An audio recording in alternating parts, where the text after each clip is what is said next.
stampa. Oh, creiamo un po' d'attesa, c'è o non c'è Sammy Varin? Oh, sì, ancora color gamberetto, non mi lavo da una settimana, mantengo la bronzatura e le bruciacchiature. Buongiorno Francesco, ci siamo, dai, pompa il martedì, 8:33, buon mattino da Sammy Varino, come state? Senti, oh! È in forma oggi Francesco, ragazzi, è in forma, tira sera, l'hanno caricato a pallettoni, va avanti facendo regia qua, là, su, giù, cioè ragazzi gli dai in mano un mixer, lui continua su, giù, se lo porta anche in macchina, anche in auto, pompa, se c'è una coda è ancora più contento perché pompa pure in coda. Come stiamo?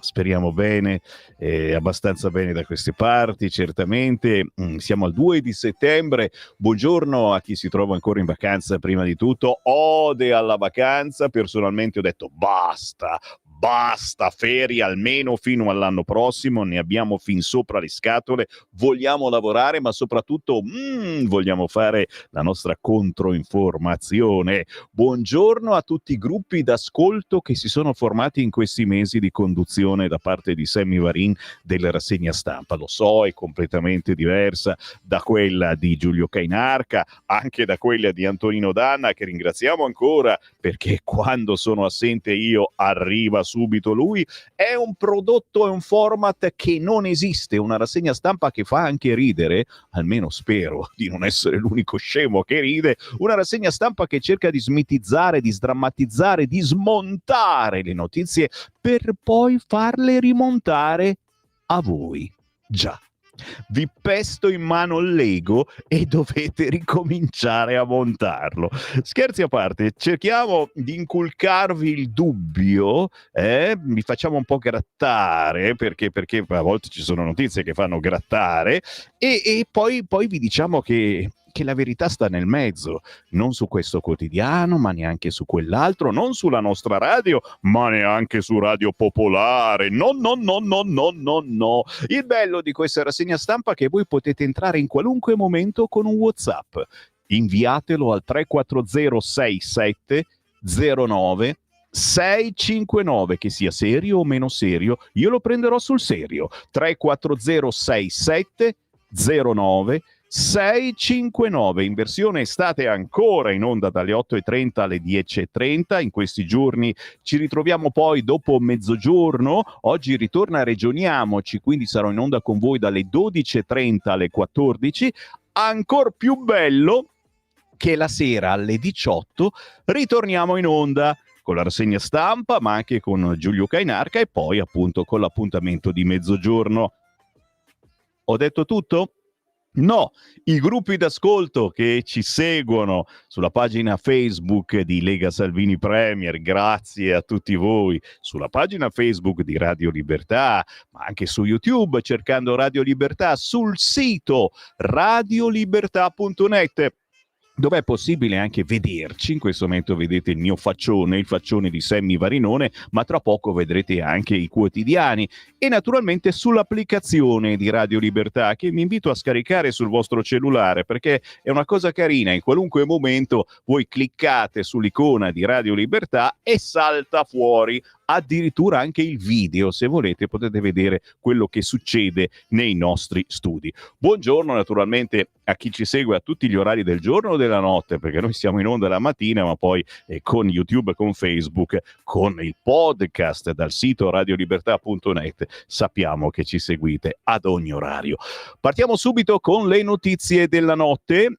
Sul sito di Repubblica, strano, dice la Repubblica che apre con un'iniziativa del governo, non capiterà mai più, e allora meglio leggerla subito la notizia prima che sparisca. La carta dedicata a te, l'assegno per le famiglie in difficoltà, oltre 1 milione di beneficiari. Come si accede al contributo? Signori, la Repubblica fa pubblicità al governo, vuol dire che abbiamo fatto una cosa giusta.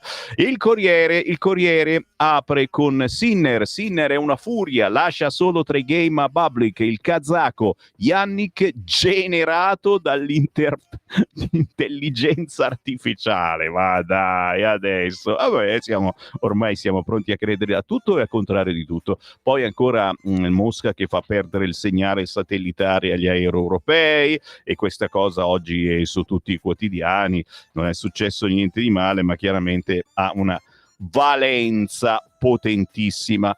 Poi anche sul sito internet del Corriere, ma lo troveremo purtroppo anche su tutti i quotidiani, la 18enne trascinata via e violentata mentre va a prendere il treno nel milanese.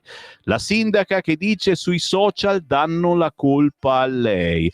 Non me ne frega niente, signori, è San Zenone al Lambro, mi pare. A me prudono le mani. Non so a voi, a me prudono le mani. Ne parliamo tra poco, chiaramente scopriamo anche chi potrebbe essere stato. Indovina, indovinello. No, non lo dico, vi lascio la sorpresa. Certo, non ci sono per fortuna notizie gravi della notte, allora direi di partire subito con il nostro e vostro quotidiano di riferimento, che è questo, il quotidiano L'Unità. Sul quotidiano, cosa ridete? Sono serio, dai. Sul quotidiano L'Unità si parla della flotilla, chiaramente in prima pagina. La flotilla è salpata per Gaza, non è vero, adesso non lo dice L'Unità, ma sono dovuti tornare indietro perché c'era il mare mosso e a quanto pare c'è qualcuno in flotilla che gli veniva da vomitare dopo la mangiata di pasta asciutta che hanno fatto, e quindi sono ritornati indietro. Dai, ma capite che non è una cosa seria questa trasmissione? Sappiate che ogni cosa che dico ha un fondamento di verità. Sappiate solo questo. Comunque il titolo del quotidiano L'Unità, vostro quotidiano, nostro quotidiano di riferimento, è: si riparte da Genova come nel luglio 60, la flotilla è salpata per Gaza. Scrive Piero Sansonetti, chiaramente lascio a voi questo editoriale. In centropagina sull'Unità, ma anche su altri giornaloni, il caso Tortora. Al Lido la serie di Bellocchio. Era innocente, ma l'Italia lo cancellò. Attenzione, l'Italia, dice il quotidiano L'Unità. Tra poco andiamo sul Corriere perché sono un po' più precisini, diciamo così. Giornaloni, giornaletti, e scegliete il vostro quotidiano, inviate un WhatsApp al 34067099659. Facciamo come negli anni 70-80 nelle radio libere potevate fare le richieste musicali. Qui potete richiedere il vostro giornale preferito. Voi che ancora leggete i quotidiani, voi che fate colazione con pane e politica, beh signori, una radio come questa non la trovate da nessuna parte. Oggi voglio farvi eccitare massimamente. Altro quotidiano di riferimento per qualcuno, il quotidiano comunista, Il Manifesto. Capito che oggi volete aspettarmi fuori da via Bellerio? Terrorizza l'Occidente, signori. India e Pakistan, Russia, ex sovietici, Iran, un quarto del PIL, metà della popolazione mondiale alla corte di Xi Jinping, spinti dall'aggressiva regressione politica e democratica degli Stati Uniti. Te capì?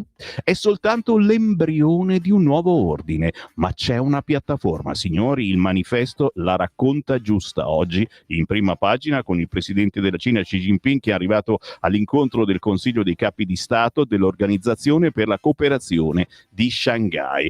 Questa è la prima pagina del quotidiano Il Manifesto, ma sotto c'è anche la minaccia del ministro della sicurezza nazionale di Israele.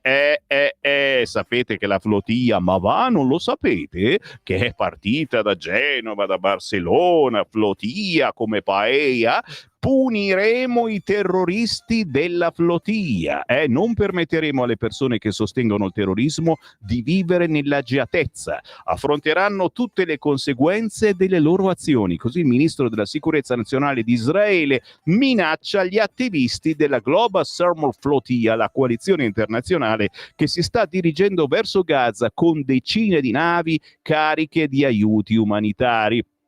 Chiaro che qualcuno di voi mi scrive, ma cosa c'hanno tutte celle refrigerate in queste navi? E cosa te ne frega? Avranno tonno in scatola. Oh, che cavolo, perché era preoccupato giustamente che col caldo arriva tutta roba marcia. Si saranno organizzati e comunque è un gesto che divide. Io da giornalista, giustamente in questi giorni mi state scrivendo una marea di WhatsApp, fatelo anche oggi, mi raccomando, 340 6709 659, e giustamente c'è chi dice: ma senti, un segnale bisogna darlo, è un segnale importante anche questo. Già, peccato che tra coloro che sostengono la flotilla anche qui ci sono dei signori che un po' troppo estremisti, tra poco lo vediamo.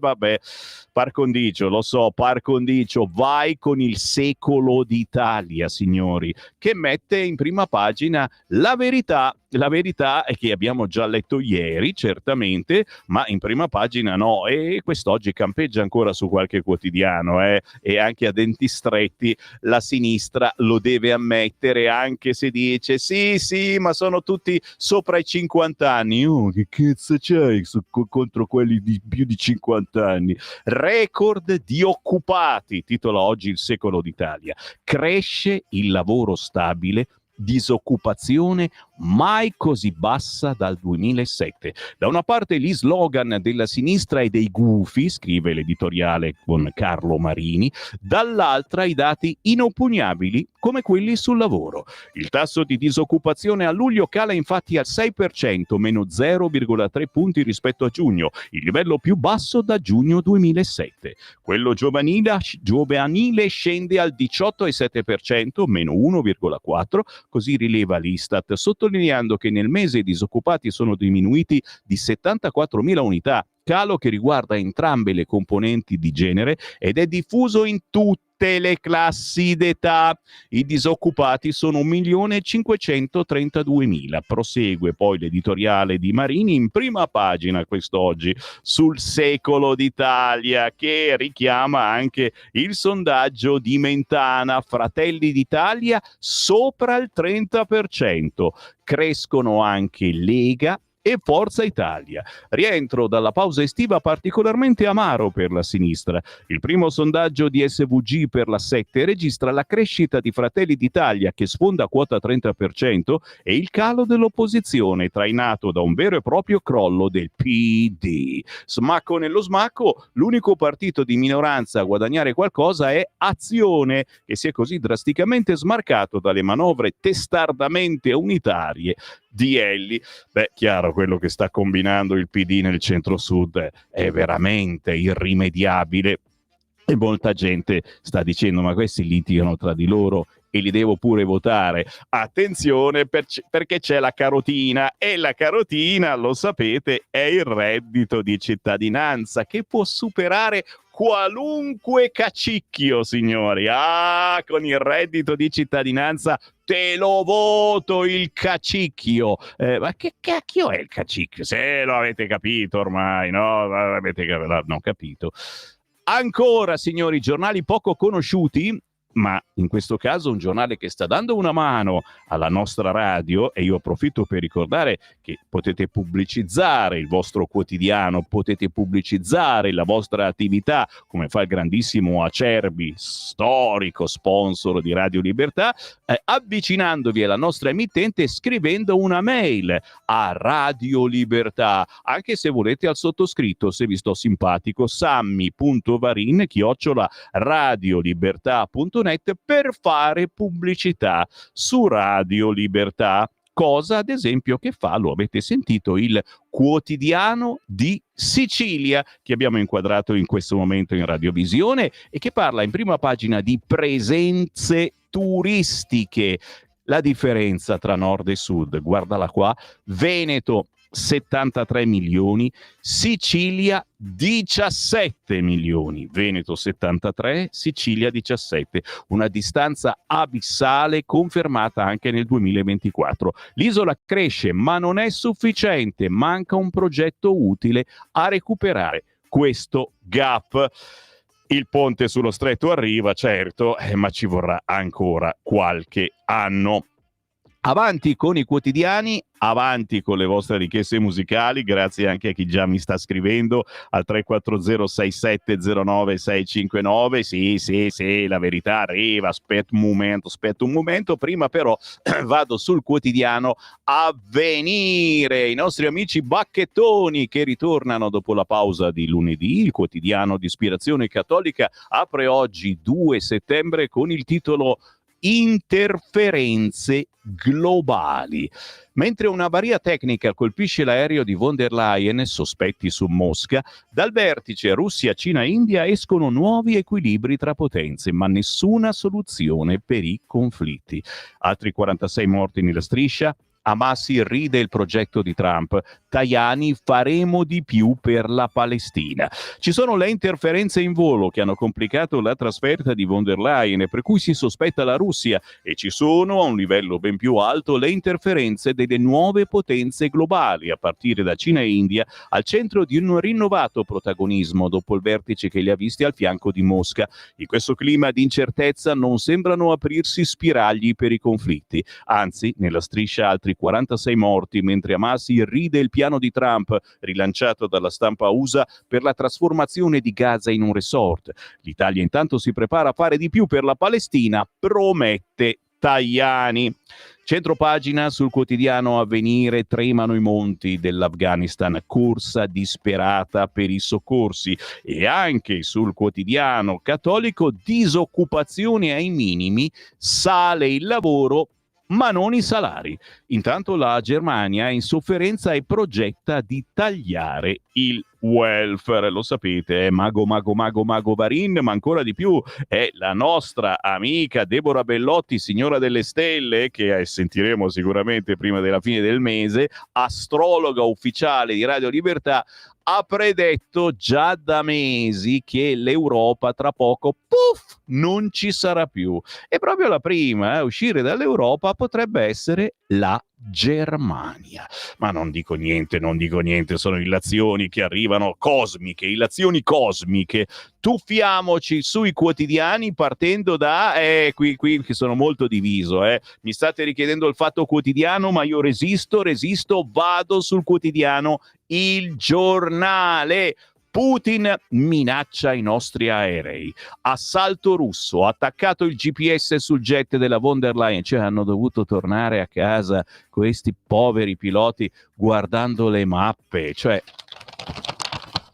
Oddio, tira fuori mappa, cioè non sapevano neanche come guardarla. Come cazzo si guarda mappa? Come se noi ci si rompe il nostro GPS Maps e dobbiamo tirar fuori la cartina del paese dove siamo. Mamma mia, allora a parte non ce l'abbiamo più neanche in macchina. Io qualche anno fa l'avevo, la cartina geografica la mappa delle tutte le vie, eccetera.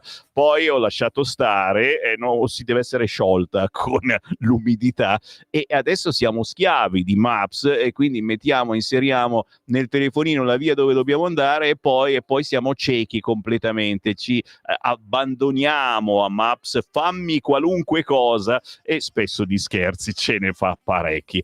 Attaccato il GPS sul jet della von der Leyen, l'Europa dubbi su Mosca, nel mirino della guerra ibrida anche i voli civili.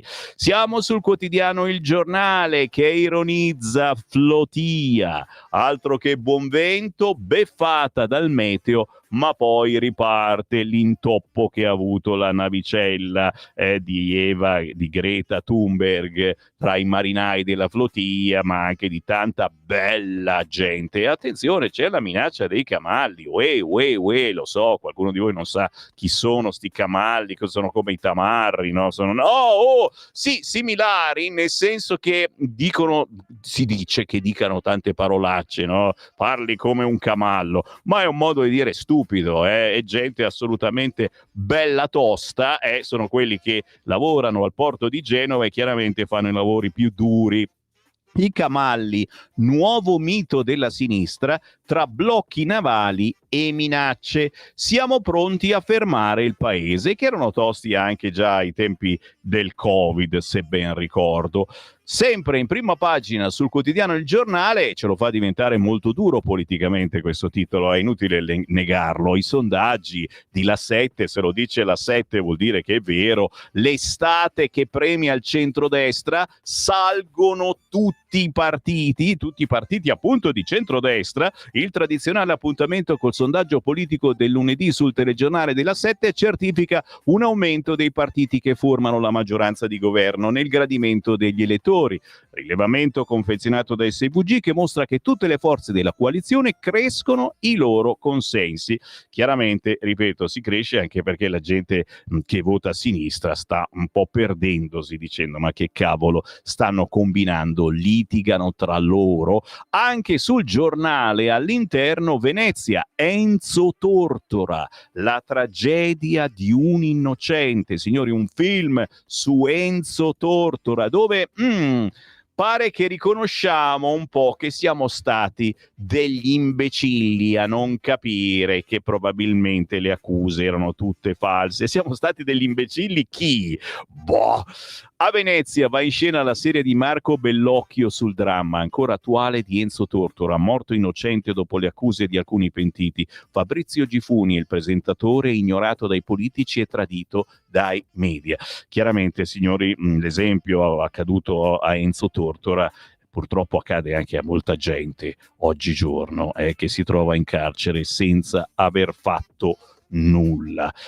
All'interno del quotidiano Il Giornale, volete già vederlo? Dai, votate sì, perché in prima pagina su tutti i giornali c'è l'attacco al GPS sull'aereo di Ursula. Chiaramente tutti voi siete dispiaciuti, arrabbiati per questa cosa, ma attenti che può accadere anche a voi. Perché? Perché può accadere anche ai voli civili. È vero o non è vero? Allora, Vannacci dice che è una fake news. Il PD contro il Cremlino dice ennesimo attacco all'Unione Europea. I Dem denunciano il pericolo. Salvini si smarca dicendo non commento le ipotesi, ma lo sapete che noi della Lega siamo già tutti in coda per vedere il film su Putin. La rivelazione del Financial Times: l'aereo di Ursula von der Leyen atterra in Bulgaria senza l'ausilio del sistema GPS, ma utilizzando le mappe cartacee a causa di un'interferenza. Sentivano queste cose qua i piloti e cazzo. Poche ore dopo la portavoce della Commissione Europea Podestà punta il dito contro Mosca, parlando di una palese interferenza della Russia, insistendo: stiamo ovviamente consapevoli e in qualche modo abituati alle minacce e intimidazioni che sono una componente regolare del comportamento ostile della Russia, ma Mosca smentisce. E anche in Italia la notizia non incassa sdegno bipartisan, anzi qualcuno come la Dem Simona Malpezzi non ha dubbi a schierarsi con la Presidente della Commissione UE. Quello che oggi la Russia ha fatto alla Presidente von der Leyen, scrive su X la senatrice del PD, è un messaggio chiaro a tutti noi, una minaccia all'Europa, alle sue istituzioni che Putin vuole piegare alla sua volontà. E la coda del post di Malpezzi è polemica verso quelli che chiama i filoputiniani nostrani. Non hanno nulla da dire? Punto di domanda. Deve aver letto il Domani di ieri, la Malpezzi. Si domanda l'esponente Dem, che conclude esprimendo la propria solidarietà alla Presidente. Un fatto molto grave, l'ennesimo episodio di guerra ibrida che pochi hanno il coraggio di denunciare, attacca la vicepresidente del Parlamento europeo, membro PD Picerno. Chissà come giustificherà la filiale italiana di Radio Mosca. Sta parlando di noi? Non so perché mi fischiano le orecchie. Il regime, dai, sto un po' scherzando, fatemi ridere, rido da solo. Il regime russo ci vuole morti, l'Europa, le sue istituzioni, non so se è chiaro a tutti, scrive su X il deputato PD Filippo Sensi. Ma non è mica finito, attenzione, no? Aspetta che ho sbagliato pagina, mi è partito il mouse, qui se schiacci una volta di più, te va dove che va. Ma come detto, qualcuno nutre dubbi su ciò che è accaduto nei cieli sopra la Bulgaria e tra i complottisti c'è sicuramente Roberto Vannacci, il generale che ha raccontato il suo mondo al contrario, vede le cose esattamente all'inverso rispetto a Malpezzi e il mondo al contrario, e non nasconde il suo scetticismo rispetto all'ipotesi di una pista russa per l'incidente capitato al velivolo sulla von der Leyen, argomentando la sua posizione sia dal punto di vista tecnico che politico. Quanto al primo aspetto, l'eurodeputato e vice segretario della Lega ammette che le interferenze sui GPS sono sempre possibili, ma ricorda che in genere sono areali, non riguardano un solo velivolo. Insomma, se tutto fosse andato come racconta la versione ufficiale, spiega il politico leghista, altri velivoli vicini a quello sospettato di essere obiettivo del jamming avrebbero dovuto essere coinvolti. E non credo che in quell'aeroporto bulgaro atterrasse solo la presidente della commissione. E che ne sai? Hanno bloccato tutto, magari perché doveva passare lei. Anche sulla questione dell'aereo costretto ad atterrare utilizzando la cartografia tradizionale, il generale Vannacci ha dei dubbi. Ogni velivolo ha sistemi di navigazione ridondanti, quindi l'eventuale perdita di segnale GPS non ne pregiudica la navigazione, taglia corto l'europarlamentare. Non sono gli unici elementi che portano Vannacci a dubitare sulle ricostruzioni. Senza soffermarci sulle questioni tecniche, perché avrebbero dovuto farlo? Osserva con un po' di sarcasmo l'esponente del Carroccio, affondando il colpo contro la presidente della commissione. La von der Leyen, spiega infatti Vannacci, è ininfluente nel futuro della Russia che negozia con Trump, stringe legami sempre più stretti con Xi Jinping, Modi e i BRICS, fregandosene di Bruxelles. Insomma, più che dubbi, quelle che esprime Vannacci sono certezze al contrario. E così, in mancanza di ulteriori dati comprovati, ritengo la notizia priva di fondamento, conclude il vice segretario della Lega, che derubrica il tutto a una mera bufala, una fake news da ascriversi ai 1000 goffi tentativi di demonizzazione del Cremlino. Dubbioso anche il vice premier e segretario della Lega Matteo Salvini. Non faccio il tecnico aeronautico, ho letto che la Russia smentisce qualsiasi coinvolgimento, quindi non commento l'ipotesi, ha detto Salvini. Salvini e Vannacci che non mancheranno certamente nel grande appuntamento di quest'anno a Pontida, in provincia di Bergamo, il 21 di settembre. Lo dico già adesso, più avanti avremo occasione di sapere i particolari, come ci si prenota, perché partiranno pullman da tutta Italia domenica 21 settembre per portarvi sul sacro Pratone. Chiaramente, quando ci sarà Vannacci che gira per gli stand, ci sarà la fine del mondo, come l'anno scorso, anzi di più. Il nostro capitano Matteo Salvini non è da meno e anche lui è attesissimo nelle prossime ore in alcuni eventi targati Lega che ho proprio qui sul tavolo. Beh, a questo punto dovete soltanto restare con noi, è il minimo. Come ogni mezz'ora la rassegna stampa si ferma per una canzone indipendente, un artista che ha scritto al sottoscritto Sammy Varin a sammy.varin@radiolibertà.net, che mi ha fatto avere la sua produzione. Beh, è così che si passa in diretta su una radio che trasmette tutta un'altra musica. Abbiamo anche il saluto di questo artista. Cosa facciamo? Mandiamo il jingle e poi il saluto, Francesco? Dai, jingle e poi saluto. È un pianista, lo conosciamo già da qualche mese perché lo ospitiamo spesso su queste frequenze. Tra pochissimo in onda, Massimo Magni. Stai ascoltando Radio Libertà, la tua voce libera, senza filtri né censura. La tua radio. Buongiorno a te Sammy e a tutti gli ascoltatori di Radio Libertà. Come è andata quest'estate? Vi siete divertiti? Vi siete rilassati? Siete riusciti a staccare da questa strana realtà di questi tempi? Allora, il brano che vi vorrei presentare oggi è il quarto dell'album La Sinfonia del Cammino. Il titolo è Liberamente e si può leggere in due modi, si può leggere come un avverbio, liberamente, ma si può leggere anche come due parole, liberamente. A voi lascio il vostro parere, il vostro commento. Buon ascolto.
Ma che gentile, il pianista Massimo Magni, famoso pianista scalzo. Sì, lui suona il piano scalzo. Porta in giro per l'Italia il suo ultimo album recentissimo e questo pezzo, sapete come si chiama, come si intitola? Liberamente, proprio come il titolo dell'editoriale quotidiano del nostro direttore Giovanni Sallusti. Ma dai, è pazzesca, liberamente o liberamente, tutto attaccato. Andrà in onda questa mattina ancora in versione estiva alle 10:30, giusto? No, alle 9, alle 11, alle 3, alle 15, ok? Eh sì, perché siamo ancora in versione estiva. Ore 15, editoriale del nostro direttore Sallusti liberamente, poi dalla prossima settimana ritorneremo all'orario invernale. Brr, che freddo. Oggi Francesco è arrivato con il giubbotto da montagna, sembrava la Radio Livigno, siamo a 2500 metri, signore. Faceva bel freschetto, sì, ma tranquilli, se ne va la perturbazione e nelle prossime ore ritorna al sole, potremo finalmente lavare la macchina. C'ho l'auto tutta piena di sabbia, cioè faccio le sabbiature quando salgo su. Il buon mattino da Sammy Varino, certo sono io che mi occupo di rassegna stampa, siamo tornati dalle vacanze, sto cavolo, molti mi seguono ancora in versione estate, ma anche voi che avete una certa età e non siete ancora usciti di casa, anche perché magari piove, grazie per aver acceso Radio Libertà. So che vi state inventando le situazioni più strane perché purtroppo non siamo più per il momento in televisione, quindi sul 252 non ci potete ascoltare o vedere. Vi state inventando le situazioni più pazzesche. C'è chi va da Media World e si compra la radio DAB e ricordiamo che qualunque radiolina che comprate da Media World contiene la banda DAB. Facilissimo sintonizzarci, basta accendere la radio, schiacciare il pulsante DAB, e questo anche sull'autoradio della vostra auto comprata negli ultimi anni. Una volta schiacciato il pulsante DAB, la radio fa automaticamente la verifica di tutte le radio che arrivano nella zona, o se è una radio portatile ricordatevi di estrarre tutta l'antenna, deve essere fuori tutta l'antennina. A quel punto ci sono sintonizzate tutte le radio DAB, dovete cercarci in ordine alfabetico, non ci sono più le frequenze come in FM nella banda DAB, e quindi in ordine alfabetico cercate Radio Libertà. Una volta trovata non ci perdete più, soprattutto per voi che viaggiate molto per lavoro, il campo DAB è pressoché perfetto in tutta Italia, da Bolzano fino a Palermo. Provare per credere, l'audio è molto migliore di quello FM analogico e ragazzi, bisogna iniziare a sfruttarla questa banda DAB, siamo stati i primi a utilizzarla. Sì, ci rituffiamo, mi sto perdendo nella rassegna stampa, ma prima qualche messaggio WhatsApp, e abbiamo parlato di interferenze. Vannacci ha detto che è tutta una fake news, anche qualche ascoltatore d'accordo con lui come Stefano. La notizia delle interferenze radar è falsa, propaganda smentita subito dopo, e infatti mi ha messo anche la smentita. Buongiorno. Sì, che è il caso di dirlo. Giù la maschera, cialtroni, siete peggio della sinistra, anche più ignoranti. Invece Marco ce l'ha a quanto pare con noi. Foa epurato dalla RAI, il centrodestra soffoca il pluralismo. Ci fa piacere naturalmente quando ci scrivete qualunque vostro pensiero. LL dice l'attacco russo all'aereo della Wonder, la barzelletta del secolo. Oh, ma lei gli è venuta paura però, scusa, Buongiorno Sammy, aumentano gli occupati, lo spread mai così basso, ovazione alla Meloni al meeting di Rimini. Oh, ma sai che stanotte ho sognato che c'avevo anch'io il cappellino meloniano con scritto Italia Since 1861. Giuro, rabbrividisco solo all'idea, ragazzi. Il cappello sull'unità d'Italia.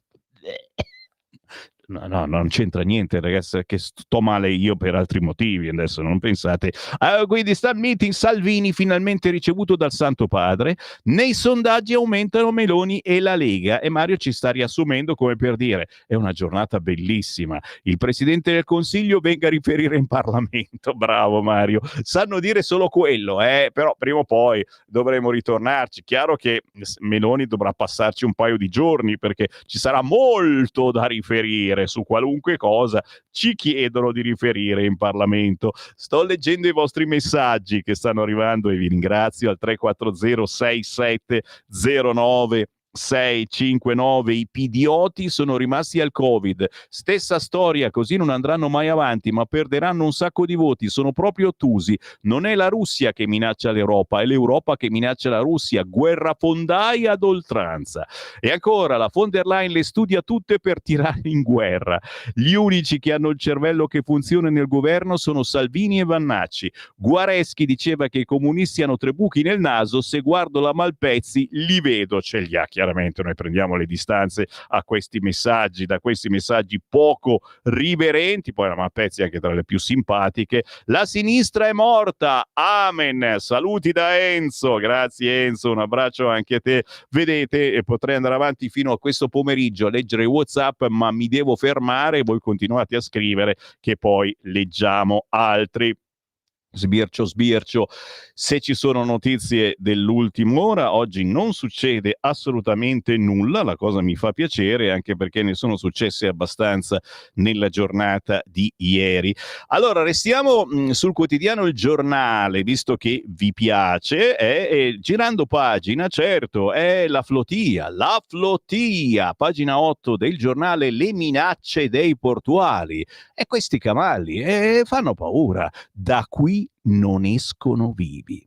Il camallo Rudino, già attivo contro le navi delle armi. Se perdiamo il contatto coi compagni di flotilla, blocchiamo l'Europa. Attenzione, questi non scherzano. Francesca Galici oggi sul quotidiano Il Giornale: se noi per solo 20 minuti perdiamo il contatto con le nostre barche, con i nostri compagni, blocchiamo tutta l'Europa. Questo è l'avvertimento, forse la minaccia di Riccardo Rudino, camallo al porto di Genova, che nella serata di domenica è salito sul palco per una breve proclama in occasione della partenza di una frazione della Global Summit Flotilla verso Gaza, prima che quella più numerosa partita da Barcellona tornasse indietro a causa del maltempo. Alla manifestazione di Genova hanno partecipato anche il primo cittadino della città, Silvia Salis, sempre non manca mai questa, e alcuni esponenti del centro-sinistra, nel tentativo di mettere il cappello e di guadagnare forse qualche consenso.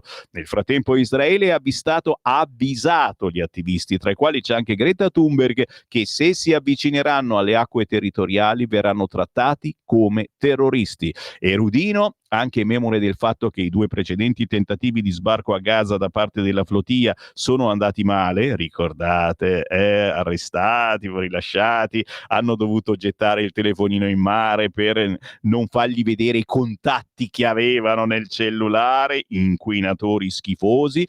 Cosa dice Rudino? Attenzione, insieme al nostro sindaco USB, ai lavoratori portuali, a tutta la città di Genova, da questa regione, da dove escono 13-14 mila container all'anno per Israele, non esce più un chiodo. È sciopero internazionale. Il blocco sarà per le strade, per le scuole, bloccheremo tutto. Chiaramente qua mi fermo perché la cosa fa molta paura e non voglio fare terrorismo. Attenzione, c'è il retroscena oggi di Francesco Giubilei sul quotidiano Il Giornale. Ombre sull'operazione umanitaria per Gaza. Fondi opachi e l'asse con gruppi estremisti. Allora, vi dico la verità, io sono uno di quelli abbastanza arrabbiato per la strage di bambini, di gente innocente che si sta facendo a Gaza da parte di Israele. Chiaro che ci dimentichiamo di quello che Hamas ha fatto Israele, ma lo ha fatto Hamas, lo hanno fatto i terroristi di Hamas. Sparare sulla gente in coda per il cibo non è normale, parlando alla Vannacci.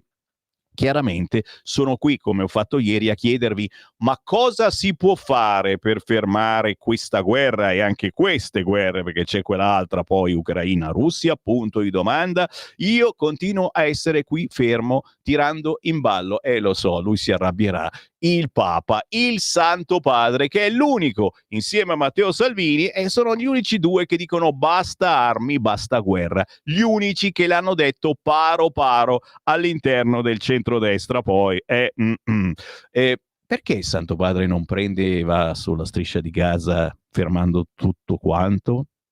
Secondo voi? Mi date una risposta, che siate fascisti o comunisti, bacchettoni o musulmani? Qualcuno è musulmano, sarebbe anche contento che lo facesse, dici 340 6709 659, ditemi qualcosa. Far salpare una flotta con oltre 50 imbarcazioni da vari porti del Mediterraneo, sostenere il costo delle navi e del carburante, organizzare il viaggio di 300 attivisti, coordinare una campagna stampa, gestire siti internet e canali social sono tutte attività che richiedono uno sforzo organizzativo ed economico. Eppure non è ben chiaro quali siano le fonti di finanziamento di questa flotilla e delle realtà che hanno promosso l'iniziativa, né il costo complessivo dell'operazione. Sui siti delle sigle promotrici, compresa quella italiana, mancano rendiconti sui costi, così come i bilanci, ma il giornale ha scoperto un legame con un'organizzazione considerata un gruppo terrorista dal governo israeliano nel 2021 e definita come affiliata a organizzazioni terroristiche dall'agenzia governativa statunitense per lo sviluppo internazionale del governo americano. Si tratta del Comitato dell'Unione del Lavoro Agricolo, UAWC palestinese, che figura sul sito della Freedom Flotilla tra i nostri partner a Gaza. L'organizzazione paramilitare palestinese Fatah la identifica come affiliata, mentre secondo un audit realizzato dall'agenzia del governo americano USAID si tratta del braccio agricolo del Fronte Popolare per la Liberazione della Palestina, un'organizzazione terroristica designata come tale da Stati Uniti, Unione Europea, Canada e Israele. Qui mi fermo, ma l'articolo prosegue, signori. Il giornale è uno dei pochi che va un po' a sfrugugliare, oltre naturalmente che applaudire la flotilla gridando Palestina libera. Flotilla sconfitta dal meteo. La nave ritorna in porto e Israele che dice come i terroristi, si scherza anche un pochino, ci ho provato anch'io, perché questi si sono mangiati la pasta asciutta. E cosa dovevano mangiare, poverini? Prima di partire, sono partiti, c'era il mare mosso e qualcuno deve aver vomitato. Hai sporcato tutto, cosa facciamo adesso? E sono ritornati tutti a casa, ma adesso sono ripartiti. Una tempesta blocca Greta e compagni in Spagna. Tajani vede l'ANP sia la Palestina ma senza Hamas. Altro paginone interessante a pagina 9 del quotidiano Il Giornale, che prosegue cambiando argomento, ma prosegue con una notizia che ci fa piacere, a noi che mangiamo pane e politica di centrodestra, un po' meno a voi che non votate centrodestra, ma so che mi seguite con assiduità e vi ringrazio. L'estate fa salire tutto il centrodestra. Il sondaggio di La 7 a distanza di un mese: crescono Fratelli d'Italia, Lega, Forza Italia, giù PD e Movimento 5 Stelle. Paginone chiaramente interessantissimo su questo argomento, e se lo dice Mentana, ragazzi, capite.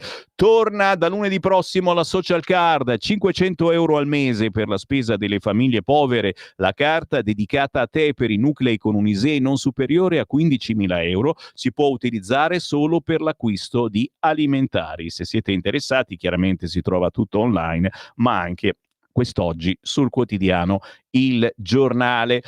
Una notizia che farà piacere a qualcuno, a me fa un po' ridere, a pagina 15, signori, Emanuele Filiberto, proprio lui, tentazione politica. Cioè, capisci?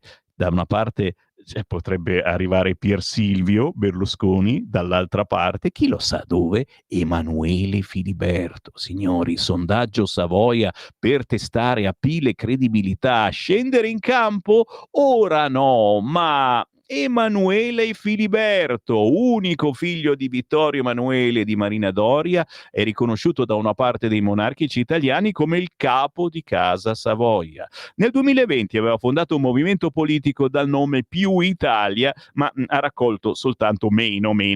E qui la domanda è, insomma, capire: il 90% degli italiani sa chi è Emanuele Filiberto, il 44% ne dà un giudizio positivo. Sì, vabbè, qualche strisciolina di droga, ma l'hanno fatto tutti. Lui dice: dopo tanto fango, oggi un nuovo rapporto con il paese. Siccome siamo sempre a caccia di volti, di persone che hanno un certo feeling, insomma, che attraggono l'attenzione. Attenzione anche proprio del colpo d'occhio della gente, ma anche la curiosità, che sappiano parlare bene. Sa parlare bene Filiberto. Io ve lo metto lì sul tavolo. Che ne pensate se Emanuele Filiberto scendesse in politica? Dipende da quale parte, sicuramente. Se scende dalla parte del PD c'è solo da ridere, perché i cacicchi lo fanno fuori subito, però ve l'ho messo lì sul tavolo. Attenzione, mi prudono le mani. Siamo a pagina 17 del giornale. Violentata a San Zenone al Lambro, alle porte di Milano. Rapita in stazione, stuprata nel bosco. La 18enne accusa era un immigrato. La ragazza fermata in un sottopassaggio, indagini nel vicino centro di accoglienza. E caccia al colpevole, si cercano le tracce biologiche su sigarette e fazzoletti lasciati sul luogo, sotto analisi le telecamere. Cristina Bassi sul quotidiano Il Giornale a pagina 17 e non su molti altri giornali.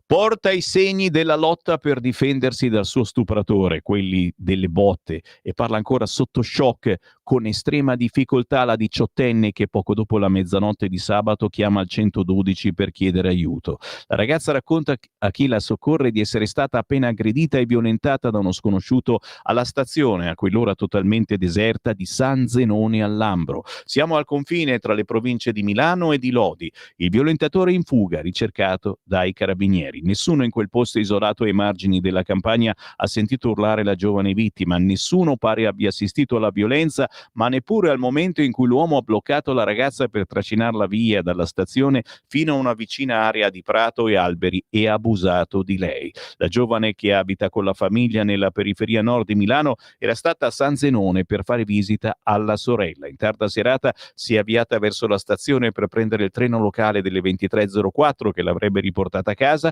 All'improvviso, quando si trovava nel sottopassaggio dello scalo ferroviario in via del Bissone, uno sconosciuto le si è parato davanti e l'ha costretta a seguirlo nella vicina vegetazione. Qui l'ha picchiata, minacciata e stuprata. Quando lui si è allontanato, la vittima è riuscita a chiamare con il cellulare i soccorsi. Qui mi fermo, ma c'è un'intera pagina 17 del quotidiano su questo terribile fatto che chiaramente riporta in cronaca quello che gli immigrati possono fare senza che nessuno gli dica niente qui a casa nostra. Giro, certamente ancora WhatsApp, tra poco li leggiamo, 340 6709 659, commentate le notizie del giorno e vai con il quotidiano Repubblica. Che strombazza, tutto gas, nel mirino dei russi, il jet di von der Leyen, un'interferenza ha mandato in tilt il GPS del volo della presidente UE, costringendolo ad atterrare in Bulgaria solo con le mappe cartacee. Come funziona questa mappa? Mosca nega la responsabilità, ha colpito anche il capo dell'esercito tedesco. Così il quotidiano Repubblica come titolo principale, ma subito sotto nasce l'alleanza contro l'Occidente. Vertice tra Xi, Putin e Modi per sottoscrivere un accordo sul nuovo ordine mondiale. Trump attacca l'India. Chiaramente qui i gomblottisti vanno a go. Puglia, passo indietro di Emiliano, Decaro verso il sì alla candidatura. Siamo ancora in prima pagina su Repubblica, Bellocchio e la cecità dell'Italia su Enzo Tortora. Questa serie su Enzo Tortora che a quanto pare è meglio che ce la vediamo, perché è chiaro che ci sentiremo tutti dei deficienti dicendo cioè, ci abbiamo creduto che era colpevole, ci abbiamo creduto. Entro pericolosamente all'interno del quotidiano Repubblica, governo in campo contro Bayrou, il dissidio con il dissing con la Francia, Salvini che dice a Parigi li vedo nervosi. Tajani dice stupefatto dal premier, analisi sbagliata, la Francia ci aiuti invece a costruire il mercato unico dell'energia. E chiaramente poi, questi se la sognano di notte, la Meloni, sì, Meloni con il cappellino copia Trump, dice Renzi, che però sull'argomento Francia è con il governo, l'originale e la copia, lo state vedendo in radiovisione, chi ci guarda anche sui social, è il post pubblicato da Matteo Renzi sui social. Il leader di Italia Viva ha postato la foto del presidente americano Donald Trump sorridente con il cappellino con lo slogan MAGA, Make America Great Again, con a fianco il selfie della Presidente del Consiglio Giorgia Meloni, pubblicato domenica scorsa sui suoi profili social, in cui anche lei indossa un cappellino con la scritta Italia Original 1861. Bravo Renzi, è un paragone che nessuno gli veniva in mente di fare, chissà mai che abbia guadagnato lo 0,00000000001%. E comunque il cappellino della Meloni a me non piace. Poi uno è simpatica, è carina, però è brava soprattutto, però a me non piace, non mi piace. Vado, dice Leo, intervista di Giuseppe Colombo a Leo, il premier, al viceministro, scusate, Leo, che dice nessun dumping fiscale, vantaggi introdotti da altri paesi, l'Unione Europea deve armonizzare. Oggi Leo è intervistato sul quotidiano Repubblica, che ammette a pagina 17 i dati Istat, 1 milione di posti in più, ma la crescita è tutta degli over 50, sibillina Repubblica. Pare che non sia vero, però c'è un paginone, giustamente, se avete dubbi, incertezze, oggi il quotidiano Repubblica è tutto vostro. La Premier festeggia, ma i numeri certificano il sorpasso dei senior dall'autunno 2022 anche per i disincentivi ai pensionamenti anticipati. Vabbè, anche, ma forse, e intanto le cose non vanno così male come qualche anno fa. A Roma i veri cacicchi, signori, quasi quasi io glielo compro il libro. Esce l'ultimo libro di De Luca, sì, La sfida, il libro di Vincenzo De Luca, il governatore campano che non cita mai Schlein, ma attacca esponenti della segretaria Dem per il no al terzo mandato, e magari anche per il no a Zaia in Veneto, sì. La politica intesa come sacrificio e impegno morale è sconosciuta ai politicanti, ai cacicchi romani, gli unici cacicchi davvero esistenti. Scrive così Vincenzo De Luca nel suo ultimo libro in uscito oggi per PM, La sfida, sottotitolo Tra terzo mandato, nuovi padroni, guerre di genocidio e trumpismo. Ecco come il governatore della Campania tratteggia il nuovo PD di Ellis Lane, partito isolato, dove si scambiano per iniziativa politica gli slogan ripetuti, imbarazzante sul tema della pace. Ancora, le correnti e sottocorrenti per cui si era annunciata una fine rapida e dolorosa sono vive e vegete. Il risultato è che non si riesce a rendere credibile un'alternativa di governo. Peggio, l'opposizione a Meloni si è presentata più o meno come fare un volantinaggio di propaganda e nulla di più. Roba pesante, signori, ma se il vostro vicino di casa comunista compie gli anni, è un bellissimo regalo che potreste fargli. Il libro di Vincenzo De Luca contro il PD si intitola La sfida e lo trovate da oggi in tutte le librerie. Ma ridendo e scherzando, ci sono altri quotidiani che parlano delle feste dell'unità, della festa dell'unità, dove da quest'anno ci si parla tra di loro, nel senso che non ci sarà neanche un invitato fuori dal PD. Gli invitati sono soltanto le correnti. La porta c'è corrente, no? Ci sono solo le varie correnti del PD sul palco alla festa dell'unità che parte nelle prossime ore, una cosa che fa ridere perché negli anni passati erano passati tutti dalle feste dell'unità, ma mi sembra normale, un minimo di dialogo anche con chi non la pensa come te. Basta, hanno abolito tutto quanto. Pagina 34, signori, Portobello, Bellocchio indaga sulla cecità dell'Italia. Alla Mostra del Cinema esce la serie incentrata sulla vicenda del conduttore e autore interpretato da Gifuni, Una pagina nera. Si parla naturalmente della triste sorte di Enzo Tortora con Marco Bellocchio, 85 anni, Fabrizio Gifuni, che sarà Enzo Tortora nella serie Portobello, e è un qualcosa che dobbiamo e dovete, secondo me, assolutamente vedere.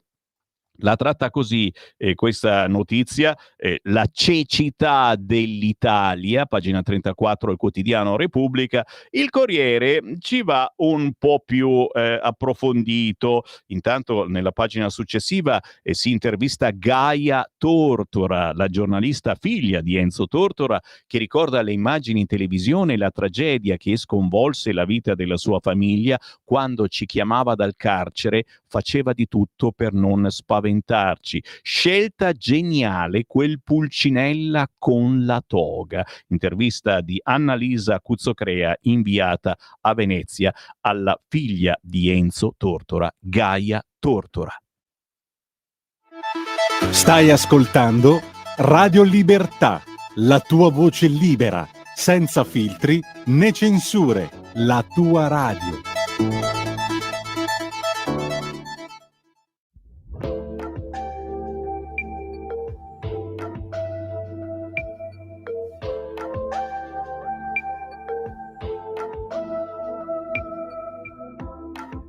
Sai, penso che non sia stato inutile stare insieme a te. Ok, te ne vai, decisione discutibile, ma sì, lo so, lo sai. Almeno resta qui per questa sera. Ma no, che non ci provo, stai sicura? Può darsi già mi senta troppo solo, perché conosco quel sorriso di chi ha già deciso. Quel sorriso già una volta mi ha aperto il paradiso. Si dice che per ogni uomo c'è un'altra come te, e al posto mio tu troverai qualcun altro uguale. No, non credo io, ma questa volta balzi gli occhi e dici: noi resteremo sempre buoni amici. Ma quali buoni amici maledetti? E un amico lo perdono, mentre a te ti amo. Può sembrarti anche banale, ma è un istinto naturale.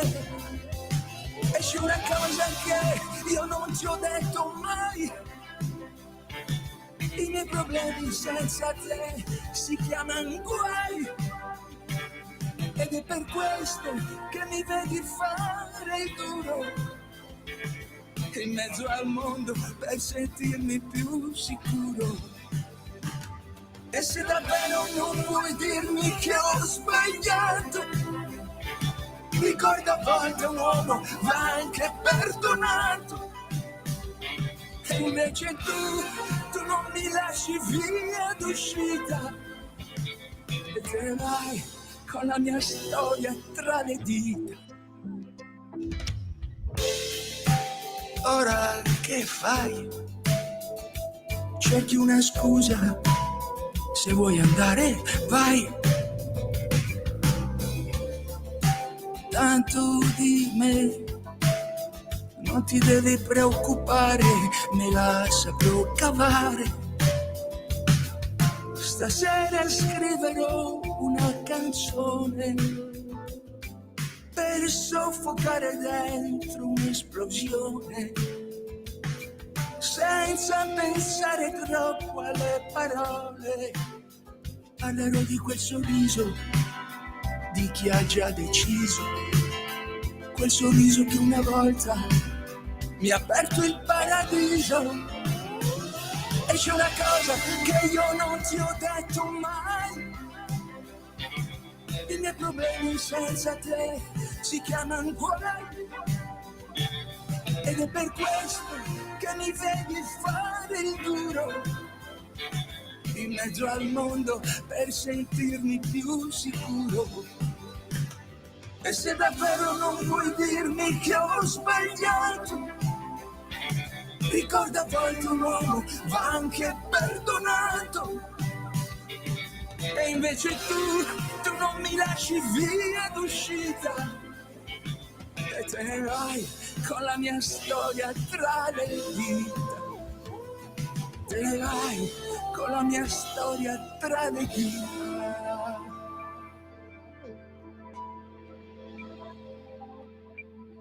Una nuova giovinezza per questa storica comunque canzone di Grignani, La mia storia tra le dita. Ne è uscita anche un'altra versione con personaggi più famosi, ma a noi non interessano se sono troppo famosi. Anche questo è famosissimo, ma purtroppo è dimenticato dalle radiolone, quelle importanti. Sto parlando di Franco Simone. Ragazzi, anni 70-80, tantissimi pezzi romantici come non mai. È chiaro che non sono mai mancate le cover nella produzione di Franco Simone. Aveva fatto Il cielo in una stanza, la ricorderete. Siamo al 10° estratto del nuovo, no, il 10° è il primo, perché questo è un nuovo progetto musicale. Sammy Varin, primo estratto di un nuovo progetto musicale che si chiama Dio come amo queste canzoni, tutte cover, saranno dei tributi a grandi autori come ha fatto in passato, in questo caso il grandissimo Grignani, La mia storia tra le dita. Franco Simone lo trovate facilmente su YouTube e su tutti i social, è presente, ma soprattutto, non lo sapete, continua a cantare in giro per l'Italia e per il mondo. Non viene assolutamente pubblicizzato da giornali e giornaloni. Chissà perché. Dammi ancora 2 minuti, che leggo qualche WhatsApp al 340 6709 659. Buongiorno Sammy, come stai? Sempre grazie, siete sempre gentili e carini, abbastanza bene, resistiamo perché soprattutto c'è l'entusiasmo che siete voi stessi a trasferirmi ogni mattina con i vostri WhatsApp al 340 6709 659, ma dopo le 10 apriamo anche le linee. Viva Trump, viva Putin, due amici che stanno delineando il governo mondiale. Ne vedremo delle belle ma belle. Io per par condicio, viva Xi Jinping. Io devo stare in mezzo. La Malpezzi simpatica. Questione di gusti, è vero. Sammy, questa volta l'hai sparata grossa. La Malpezzi tra le più simpatiche, non la sopporto. Non si può dire niente qua, siete delle zabette, veramente. Stato io! Ci inviano la foto di Putin che lo ammette, è stato lui. A fare i disturbi, no? Dai, si ride un pochino, lasciateci ridere. Poi c'è anche un messaggio audio, tirami su un attimo il cursore, dai. Mi sono Walter. Ciao. Cosa fare per fermare la guerra Israele? Come Hamas? facciamo? Semplice, Hamas rilascia gli ostaggi e semplicemente se ne va da quella parte di territorio, magari andando in un paese arabo che non mi sembra li voglia accogliere proprio con le braccia aperte. Nessuno vuole accogliere i palestinesi. A me hanno insegnato che se tutti vanno in una direzione, probabilmente è quella corretta. Vedi l'autostrada, cioè se tu vai contromano, non è che sono gli altri dei pazzi o dei criminali. Invertiamo un po' le cose. E poi basta. I numeri reali dei morti a Gaza è meno di 10.000. Il ministero, perché il ministero vorrei vederlo in faccia quello lì che cosa ha studiato. Avrà studiato il Corano 10.000 volte dove c'è scritto qualsiasi cosa. Dicono che siano 9.000, tantissimi, per carità di Dio, ma la colpa non è certa. La prima sberla chi l'ha tirata? Gli ebrei non sono cristiani, non porgono un'altra guancia. E io sto sempre con loro. Grazie. Questi sono i vostri pensieri, ma assolutamente liberi, perché noi ci chiamiamo Radio Libertà. Qualunque cosa abbiate da dire su qualunque argomento, fate la prova. Inviatemi un messaggio WhatsApp al 340 6709 659. Qualunque sia il vostro messaggio, qualunque cosa abbiate su qualunque argomento, lo sentirete in diretta e poi anche in replica, perché tutto ciò che dico va in onda ancora questa sera a partire dalle ore 18. Buondì, ok, i palestinesi non sono Hamas, però io mi ricordo bene le manifestazioni di giubilo che facevano in Palestina a ogni attentato islamico fatto in Occidente. Puoi giurarci che Hamas è sovvenzionato da altri fratelli terroristi. Altro messaggio ancora. Ci rendiamo conto che mediaticamente Hamas ha raggiunto i suoi obiettivi tenendo da decenni un popolo di zombie a suo uso e consumo, fotografato con solite donne e bambini. Gli sgozzatori dove sono? Pieni di fondi internazionali usati per pagare stipendi di reclutati e armi. Unico lavoro voluto a Gaza. Visto personalmente anni fa, 500 camion al giorno per sfamare un popolo che non sa lavorare e produrre nemmeno un orto. E Francia, Inghilterra e Malta vogliono riconoscere cosa? La Palestina? Con che confini? Con quale capitale? Con quale statuto nazionale? Sotto quale governo? Vergogna, solo per loro scopi interni miopi e perdenti. Israele, siamo con te e la tua democrazia. Ancora WhatsApp, chiediamoci perché le posizioni pro palle europee non sono presenti nei paesi arabi, perché conoscono i fratelli musulmani Hamas e non li vogliono nei loro paesi. Israele, vai avanti sino a tutta Gaza, liberaci dai terroristi e popolo di zombie, di chi non sa lavorare e produrre nulla, popolo che vive solo di pacchi e soldi nostri, senza produrre. Chiaramente, se non la pensate così, ditecelo. Esistono filmati, prove reali che l'esercito israeliano spara sulla folla dei palestinesi in coda per gli aiuti? Vorrei proprio vederli, perché io non ci credo assolutamente. Hamas liberi gli ostaggi e la pressione dell'esercito israeliano cesserà. Ciao Sammy, chi ha sparato sulla folla in attesa di prendere il cibo a Gaza? Chi? Sai, mi piacerebbe saperlo, perché vedi, basta una semplice domanda per far cadere tutte le stronzate che i giornalai italici hanno messo in piedi. Ho chiesto se ci sono prove dove si vede un solo soldato israeliano che spara sulla folla in coda per prendere il cibo e nessuno ha risposto. Tutti a dire, ma i palazzi bombardati, i bambini che fa sempre pietà uccisi, gli ospedali attaccati, ma nessuno che ha uno straccio di prova dove si vede un solo soldato israeliano sparare sulla folla in attesa per il cibo. E il messaggio prosegue, ma è chiaro il concetto. San Zenone sono i lavori che gli italiani non vogliono più fare. Ci riferiamo a quel signore che pare immigrato che ha violentato una 18enne a San Zenone al Lambro. Chiaro che questa ragazza era lì alle 11 di sera ad aspettare il treno. Qualcuno dice perché era da sola ad aspettare il treno, è andata a trovare la sorella, perché non si è fatta accompagnare da qualcuno. Diciamolo, non si può più circolare tranquilli nel nostro paese. Buongiorno e bentornato, ma mi chiedo, la Boldrina cosa fa con tutti questi stupri ad opera di extracomunitari? Cosa fa e dov'è? E a manifestare perché il caviale è troppo caldo? Scherza Beppe? Fatevi un giro sui social e state a vedere che cosa scrive. Io sto con Israele, Alessandro dal Friuli. Io sono per fare un bel parcheggio, bello pari, con tutti i buchi sotterranei riempiti di cemento, e se dentro ci rimane qualche palestinese, pazienza. Assolutamente prendo le distanze da questi messaggi. D'altronde ribadisco e discoriva, siamo ancora una radio libera. Altro concordato fiscale, sempre più coglione chi paga le tasse. Mi fermo, dai, l'ultimo, ma la ragazza stuprata non aveva un parente che l'accompagnasse in stazione a quell'ora? Appunto. I palestinesi verranno tutti in Italia come profughi, l'Italia prende tutto il mondo. Quanti soldi abbiamo mandato ai palestinesi negli anni? Gli israeliani sono duri, non mollano, andranno avanti fino alla fine di Hamas. Certo, mi fermo davvero, ritorno sui quotidiani oggi in edicola per par condicio. Dopo Repubblica vado a scegliere un quotidiano di centrodestra e vado a scegliere il quotidiano Libero. Il record sul lavoro in prima pagina. I gufi restano disoccupati. Il tasso dei senza impiego al 6%, mai così basso dal 2007. Italia meglio della media dell'Eurozona. La BCE bacchetta i conti francesi e promuove quelli del nostro paese. Troviamo tutto in prima pagina sul quotidiano Libero su questo argomento. Partenza falsa, poi il vento cala, il mare grosso blocca la flottiglia di Greta, e poi la partita Udine che irrita i Dem, Gattuso delude il PD, si giochi con Israele. Editoriale di Daniele Capezzone, più hotel, meno Hamas, tutto da leggere, altro che sciocche, Gaza Riviera è un'occasione. E infine Fabio Rubini che ci parla dell'appello col morto. Tridico furioso accusa Libero per il suo errore.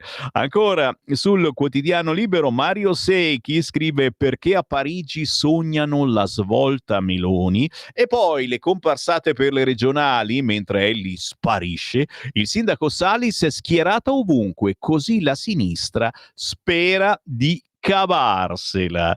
Vediamo all'interno il quotidiano Libero. Beh ragazzi, assolutamente il record degli occupati, mai così pochi disoccupati, siamo meglio dell'Europa, il governo Meloni festeggia al minimo dal 2007 il tasso di chi non ha un impiego e l'occupazione continua a crescere. Il Premier, le cifre confermano l'efficacia delle nostre misure. Chiaramente adesso bisogna dare una mano di più al ceto medio e soprattutto, ricorda la Lega, le famose cartelle, cartolarizziamo, chi non è riuscito a pagare le tasse eccetera, riusciamo a dargli una mano? Io direi che è il caso.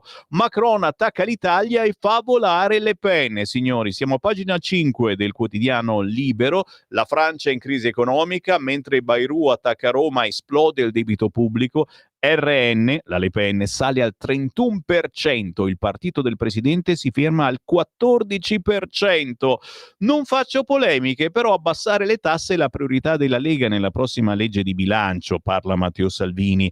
Abbassamento delle imposte per le famiglie e la cancellazione delle cartelle esattoriali dell'Agenzia delle Entrate. E spero che a Parigi nessuno si offenda se cancelliamo le cartelle esattoriali, parla così il segretario della Lega Matteo Salvini. Il vice premier ha parlato alla presentazione in quel di Sirolo dei candidati del Consiglio regionale delle Marche. Inoltre ha proseguito sempre sulla stessa linea mettendo nel mirino l'esecutivo transalpino. Da Parigi ci attaccano, ma il nostro sistema fiscale è assolutamente normale, ha aggiunto Salvini. Ma non finisce qui, il leader leghista afferma che all'Eliseo sono parecchio nervosi. Un giorno convocano gli ambasciatori, il giorno dopo attaccano governi come quello italiano su un sistema fiscale che è assolutamente normale. Noi lavoriamo perché sia più equo. E un altro giorno ancora parlano di guerra, dicono che vogliono combattere, andare in guerra contro la Russia. Un botta e risposta che infiamma queste giornate a cavallo tra agosto e settembre in uno slancio dove tutto il governo italiano vuole rigorosamente tenere il punto. Sul quotidiano Libero c'è Renzi che ricorda che l'ha voluto lui lo sconto fiscale. Sulle accuse di dumping da parte del premier francese, il leader di IVU difende la Meloni. Ed è una notizia. Altra notizia che so che vi interessa perché io vi conosco uno ad uno, cari ascoltatori.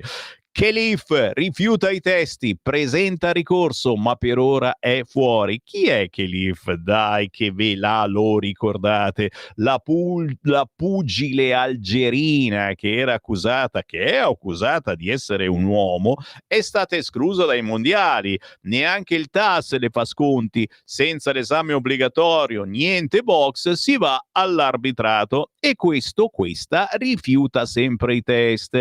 Pugile algerina, medaglia d'oro alle Olimpiadi di Parigi 2024. La sua partecipazione è stata contestata per via dei presunti cromosomi maschili presenti nel suo DNA. E sarà ora di fare un po' di controlli perché non è l'unico caso. Gualtieri, un saluto al sindaco di Roma che continua a registrare i figli delle coppie omosessuali. Wow! Il sindaco di Roma a trascrivere all'anagrafe 2 nuovi atti di nascita, i genitori sono 2 donne, ma come l'hanno fatto il bambino? E Verona, altro posto chiaramente di destra, si allinea. Ci risiamo. la propaganda LGBT della sinistra riparte. L'amministrazione comunale di Roma ha comunicato che prosegue l'attività di riconoscimento dei figli e delle figlie nati da coppie di madri. Di madri, non di padri, mi raccomando, solo di madri. Il comune guidato dal Dem Gualtieri ha informato che ieri pomeriggio negli uffici dell'assessorato alle attività produttive e le pari opportunità sono stati firmati 2 nuovi atti di nascita per i piccoli Ettore e Alessandro, figli di 2 mamme. Con le firme di oggi, ha scritto il comunicato Dem, siamo arrivati a 11 atti di riconoscimento successivi, 3 pre-riconoscimenti, 2 atti di nascita dove per nascita si intende la registrazione del bambino successivo al pre-riconoscimento,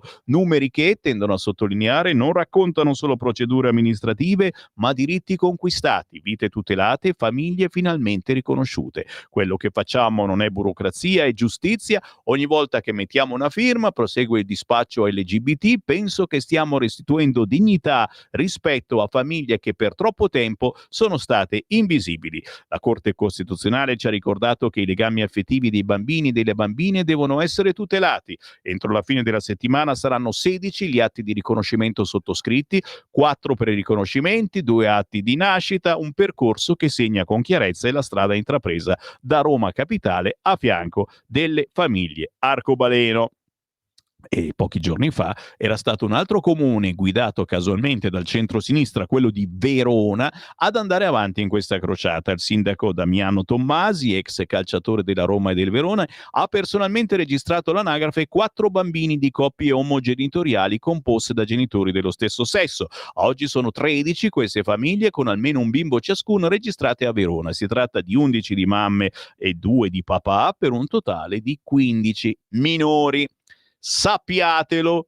Sul quotidiano Libero, vi dicevo, se lo acquistate leggetevelo, l'editoriale di Daniele Capezzone, resort e grattacieli nella striscia, l'ossessione sinistra contro Gaza Riviera, che dice delle cose insomma che magari c'ha pure ragione. Attenzione, da Claudio Bisio a Maiorino, adunata rossa per il Leonca, CQ, sabato il corteo a vacanze finite, tra le adesioni alla manifestazione anche i comici Paolo Rossi e Bebo Storti, attesi centri sociali da tutta Italia per dare solidarietà ai milanesi sgomberati. Enrico Paoli, paginone a pagina 16 di Libero per ricordarci chiaramente che Leonca non c'è più, ma che a volte ritornano.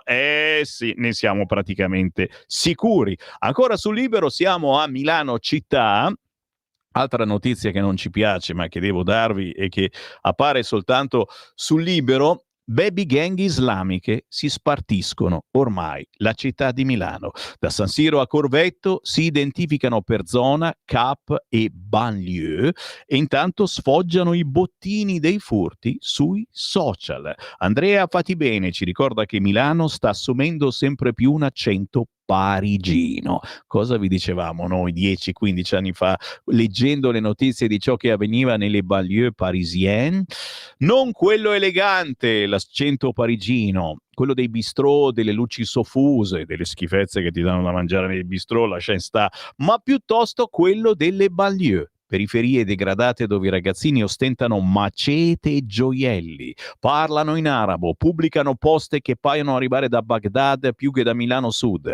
Un processo di metamorfosi che ha avuto luogo nell'ultima decade, da quando 10 anni fa sono comparse le prime gang, spesso baby gang, nei quartieri più popolari e delicati della città. E come fa bene notare Fabiola Minoletti, vicepresidente del coordinamento comitati milanesi e studiosa dei fenomeni urbani giovanili, oggi queste aggregazioni non fanno altro che crescere, radicalizzarsi come parassiti nel tessuto sociale, andando a minare la sicurezza delle strade per mezzo di scorribande notturne organizzate come vere e proprie spedizioni. Qui mi fermo, signori, ma c'è un paginone interessantissimo che mette anche un po' di paura oggi sul quotidiano Libero a pagina 33. Sgomberato 2 anni fa, ex liceo Manzoni di nuovo occupato, cresce l'insicurezza, ma soprattutto la terribile notizia da San Zenone, notte di terrore per una diciottenne trascinata nel bosco e stuprata da nordafricano. La ragazza andava a prendere il treno quando è stata aggredita. Fratelli d'Italia dice chiudere i sottopassi sono pericolosi. La folle idea di fine estate. No, non ci credo. Far pagare a tutti gli ingressi in area C e B. Attenzione, oggi su Libero, pagina 34, poi approfondiamo. Prima però c'è Monza che si inventa l'assistente pedonale, meno male, in servizio da oggi nei punti critici della città. Monza però c'ha la sinistra che governa, e quindi cosa c'è sotto? Attraversare la strada non è un mestiere come un altro, richiede il suo impegno. Per questo il comune di Monza decide di istituire la figura dell'assistente pedonale, assolutamente importante. Il corso organizzato nell'aula formazione della polizia locale, c'hanno ancora la polizia, Monza, hanno partecipato in 16, saranno loro a dar vita al progetto Ruote Ferme Pedoni Salvi. Beh, saranno pensionati, saranno persone comunque provate, di cui ci si può fidare. A vestire i panni di assistenti pedonali sono persone di imputazione, indagine o oggetto condannati ai lavori di pubblica utilità che come forma di pena sostitutiva o ai fini della messa alla prova sono chiamate ai lavori di pubblica utilità. Cioè, in poche parole, gente che ha commesso reati, che ha rotto, distrutto, picchiato, spero non, ma picchiato anche, eccetera, no, e li hanno condannati a pene sostitutive, detentive brevi, e quindi da oggi questi assistenti ti aiuteranno ad attraversare la strada a Monza. Ok. Sono le 9:55, vi sto facendo arrabbiare. Bene, sono contento. A cosa servo se no? Scrivetemi il vostro pensiero, whatsappate signori, 340 6709 659. Tra 5 minuti leggo i vostri WhatsApp, ma soprattutto poi sentiamo anche le vostre voci. Attenzione, corro subito all'interno del panino milanese del quotidiano Libero, perché cos'è sta storia? Regalino di fine estate a Milano, area B e C, folle idea di far pagare tutti. Signori, già si era sventolata questa idea, la Lega aveva fatto un casino della miseria. Qualche giorno fa Palazzo Marino aveva annunciato che non avrebbe più pubblicato i report mensili sul traffico, sostituiti da report annuali. I Verdi erano insorti. L'accusa? Quella di voler occultare il fatto che il traffico sia tornato a crescere, nonostante 15 anni di incentivi alla mobilità sostenibile e di guerra dichiarata alle automobili. Ieri però la pazza idea di Enrico Fedrighini, consigliere di maggioranza in quota gruppo misto, far pagare tutti in area B come in area C. A sostegno della sua proposta, Fedrighini porta il lavoro sul tavolo alcuni numeri: l'indice di congestione in costante aumento, mezzi pubblici che arrancano una media di 9 km all'ora, signori, limite europeo sul PM10 superato per ben 67 giorni in un anno. Il presupposto è semplice: togliere il traffico privato dalle città. Le auto occupano il 70% della superficie stradale disponibile tra carreggiate e parcheggio. In gioco ci sono oltre 700.000 vetture intestate ai milanesi, oltre 650.000 che ogni giorno varcano i confini di area B durante l'orario di attivazione delle telecamere. Ci siamo anche noi, che siamo in via Bellerio, subito dopo le telecamere. Un'idea che non nasce a Milano, ma che prende a spunto Londra, dove la tassa di congestione è arrivata a 15 sterline al giorno e dal 2026 sarà imposta anche ai veicoli elettrici. Milano è all'avanguardia per la disponibilità. Faccio fatica a finirlo questo articolo. All'avanguardia per la disponibilità di strumenti di governo della mobilità in grado di consentire un'efficace riduzione del traffico privato, dice ancora questo Fedrighini, riferendosi ad area B e C, ma le loro attuali modalità di utilizzo presentano risultati negativi su smog, code, tempi di percorrenza. Come intervenire? Primo, anticipando alle 7 l'accensione delle telecamere. Ale. Secondo, alzando il ticket di area C ad almeno 10 euro, esteso a tutti i veicoli, incluse elettriche e ibride, minimo, togliendo loro anche la sosta gratuita. Che cazzo! Infine, introdurre un pedaggio per l'ingresso in area B, con l'unica esenzione per le auto con più di 2 persone. Oh mamma mia, ma io che peso tanto, ne faccio 2, perché sostiene Fedrighini, anche i mezzi green producono traffico e particolato. Secondo questo Fedrighini, si tratta delle uniche misure in grado di garantire a cascata, in una delle città con più elevata densità di traffico privato, una reale efficacia, un effettivo impatto positivo a tutta una serie di interventi di minore impatto ma di immediata realizzazione. Tradotto, le macchine continueranno a circolare ma come bancomat per le casse comunali. Ma nell'assurdità si sente anche qualcosa di condivisibile. Non è verniciando ciclabili o pedonalizzando tatticamente spazi stradali che si riduce l'attuale indice di congestione. Bravo Fedrighini, lo si mantiene identico amplificandone gli effetti a poca distanza. Bravo Fedrighini, ma per favore non prendetelo sul serio. Ho fatto una fatica boia a leggere questa cosa, ma è una buttata, è una cosa tanto per che uno torna dalle vacanze, oh, come siamo contenti.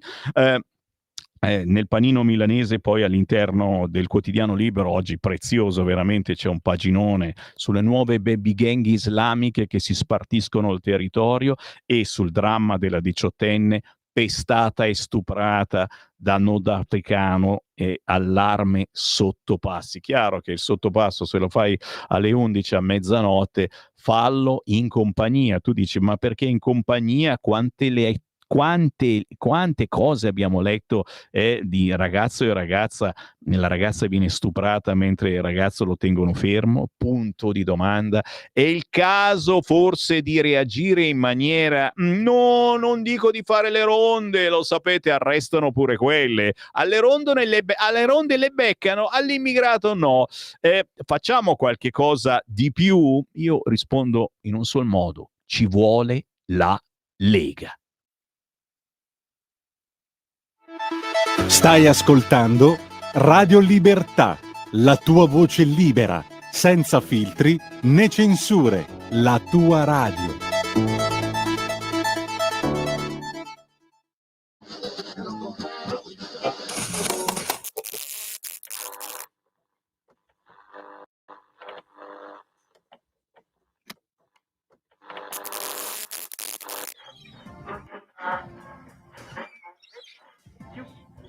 La grande musica italiana è sempre protagonista, Radio PMS. E proprio con la musica italiana torniamo indietro nel tempo.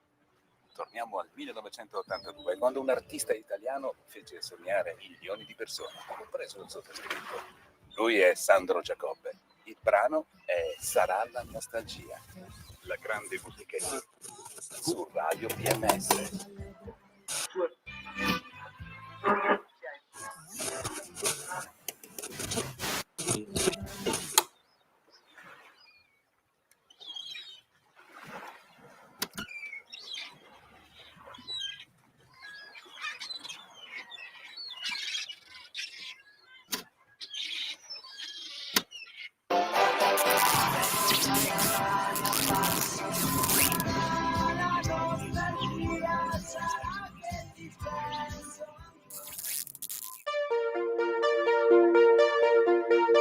Sarà che l'inverno mi fa fermare il tempo, sarà che l'estate già profuma di te, sarà che mi ricordi quanto ti voglio, il tuo profumo addosso resta come un tatuaggio fatto senza rimorso. E questa città non sa di niente oramai che non ci sei tu. Sarà la nostalgia, sarà che l'estate vola via, sarà ma solo qua un uomo che vive per metà. Sarà la nostalgia, sarà che ti penso ancora mia, sarà quel che sarà, ma tu che ne sai di che sarà. Per me saranno giorni consumati nei ricordi, tra una barca vuota e una fotografia. Se ti dicessi che oggi non t'amo più, sarebbe una bugia. Le nostre passeggiate, l'ombra delle tue risate, le emozioni che nascevano con te mi mancheranno e tu sei come un nodo in gola che non scende giù. Sarà la nostalgia, sarà che l'estate vola via, sarà ma sono qua, un uomo che vive per metà. Sarà la nostalgia, sarà che ti penso ancora mia, sarà quel che sarà, ma tu che ne sai di che sarà?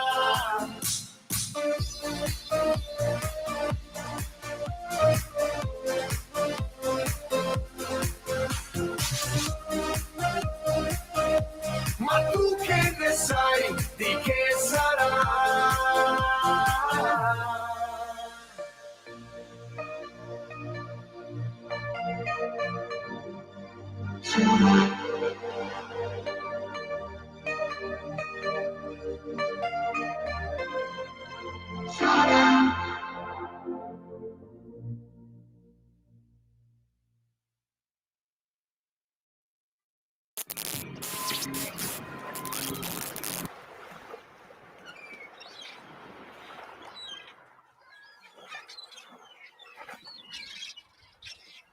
Mi senti Gabbiani? Questo è un pezzo anche da vedere, il video è bellissimo. Mandiamo un grandissimo saluto a Sandro Giacobbe, è indimenticabile cantautore, se avete più di 50-60 anni non potete non riconoscerlo, questo è uno dei suoi classici, ma la cosa bella è che questa canzone è stata rivisitata e cantata con Empi. Sono passati 43 anni, signori, ed è uno splendido passaggio di testimone tra due generazioni che si rispettano toccando corde emotive senza tempo. Bravo Empi, ma naturalmente un abbraccio a Sandro Giacobbe. 5 minuti dopo le 10 del mattino, ancora buongiorno, ma anche buonasera da Sammy Varin, chi mi segue nella replica più tardi, nel tardo pomeriggio, ma anche dopo cena, sa benissimo che inviando un WhatsApp al 340 6709 659 viene letto senza filtri né censura. Facciamo qualche esempio? Ad esempio, avete notato che da quando c'è la guerra in Palestina non ci sono più attentati?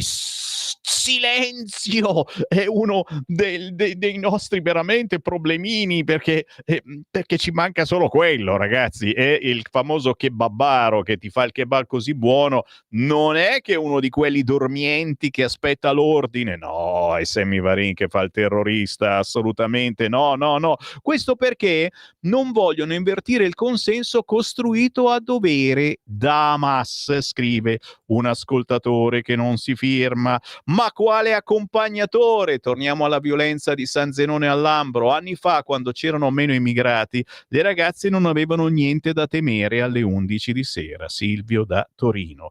Buongiorno, ma Radio Libertà è veramente convinta che la reazione di Israele è giusta e proporzionata all'attacco ricevuta 2 anni fa? Dario, assolutamente no. Personalmente io ad esempio penso che la reazione sia sproporzionata, ma è un mio pensiero. Avevo scritto subito, bene gioire per la chiusura del Leoncavallo, ma aspettiamo perché stanno già cercando un nuovo palazzo da dare alle madri antifasciste. E certo, è chiaro, se ne fottono dei poveri, ma questi sono poveri ricchi. E noi l'abbiamo pagato 3 milioni di euro a società che avevano diritto.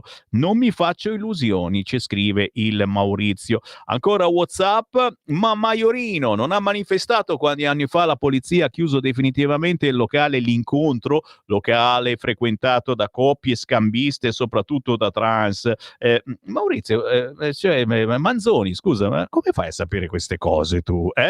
Maiorino era un abitué tutti i sabati. Vabbè, adesso sono illazioni assolutamente. ovviamente che non possiamo prendere in considerazione, magari è vero. Adriano, per più di 30 anni ho lavorato in un'azienda di telecomunicazioni con circa 10.000 dipendenti negli stabilimenti di Milano. La manodopera era prevalentemente femminile, molte donne venivano da Melegnano San Zenone, non è mai successo nulla di quello che è accaduto negli scorsi giorni. Certo, allora non avevamo tutte quelle risorse che frequentano le nostre stazioni giorno e notte, ci scrive Adriano. Sto leggendo i vostri messaggi al 340 67 09659. Se avete qualcosa da dire su qualunque argomento, fatelo, io vi do spazio. Noi tutti vi diamo spazio perché ci chiamiamo Radio Libertà. Pochi minuti e apriamo le linee. Prima però la prima pagina del quotidiano Il Tempo, che la racconta giusta titolando